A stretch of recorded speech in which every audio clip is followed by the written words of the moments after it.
విధిరూపకమైన ఆజ్ఞల గల ధర్మశాస్త్రమును శరీరమును కొట్టివేయుట చేత మధ్య గోడను పడగొట్టి ఉభయములను జాతుల మధ్య సమాధానాన్ని తీసుకొచ్చింది యేసు ప్రభు యొక్క శిలువ మరణం. ఇది నీకు అర్థమైతే నీ తోటి వాటితో సమాధానం ఉంటుంది.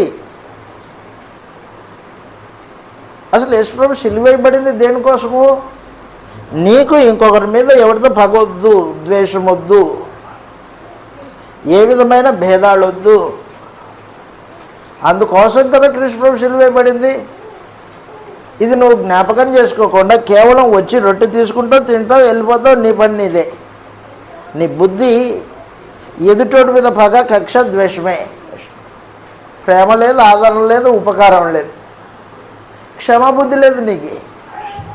కానీ ప్రభురాత్రి భోజనం అంటావు.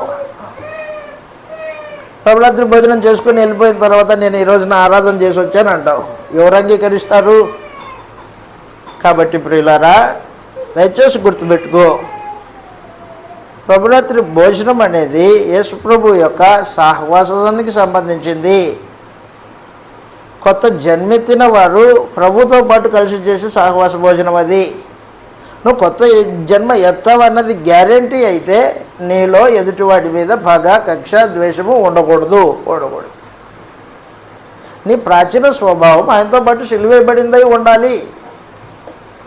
అయితే ప్రభురాత్రి భోజనం నీకు మేలుకరమైంది. లేదు, నీ పాత బుద్ధి అలాగే పెట్టుకున్నావు, ప్రభురాత్రి భోజనం చేస్తున్నావు. శిక్షా విధి. అయోగ్యంగా చేయవేస్తున్నాడు, అయోగ్యంగా చేయవేస్తున్నాడు.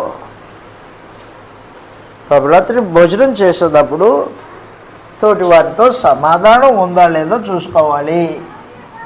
రెండవది, కృష్ణ ప్రభు యొక్క శిలువ మరణము దైవ మానవుల మధ్య సమాధానాన్ని తీసుకొచ్చింది. దైవ మానవుల మధ్య సమాధానం.